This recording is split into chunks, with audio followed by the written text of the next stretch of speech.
Han iniciat esta setmana els treballs de control de la Posidònia oceànica per veure quin és l'estat de salut que té. Sílvia els ha acompanyat en este viatge.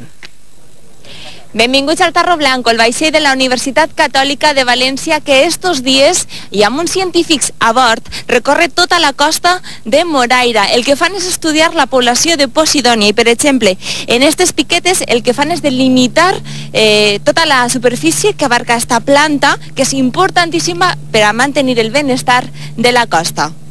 El objetivo del proyecto es delimitar hasta qué profundidad llegan las praderas, que en teoría deberían de alcanzar la cota de los 35-40 metros, que es a la cota donde la luz penetra suficientemente para que la planta realice la fotosíntesis.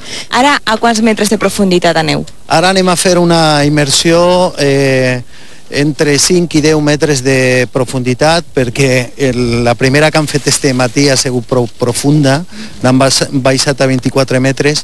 Mitja hora és el temps que Josep i Miquel passen baix l'aigua. Això ho fan 4 voltes al dia. Alhora, Carolina s'encarrega d'analitzar la qualitat de l'aigua. Es muy importante que el agua sea lo más transparente, lo más limpia posible para que haya luz. No olvidemos que la Posidònia es una planta y necesita hacer la fotosíntesis. Entonces, el grado de turbidez, es decir, la concentración de partículas que puede haber en la columna de agua, puede ser un elemento interferente para poder hacer la fotosíntesis. Ha passat el temps reglamentari i els busos tornen a la superfície. Esta volta les notícies no són massa bones. Hi havia una estructura d'arrecife barrera prou interessant que malauradament està també un poquet en estat de regressió. José, això és la Posidònia, que moltes vegades els banyistes l'hem vist mort, a vora mar, i l'hem confós amb un alga. Per què és important la Posidònia? La Posidònia oceànica és el punt neuràlgic de l'equilibri de l'ecosistema mediterrani marí. Ells són els científics i la seva missió donar la veu d'alarma. El missatge és clar, cal salvar el fons marí.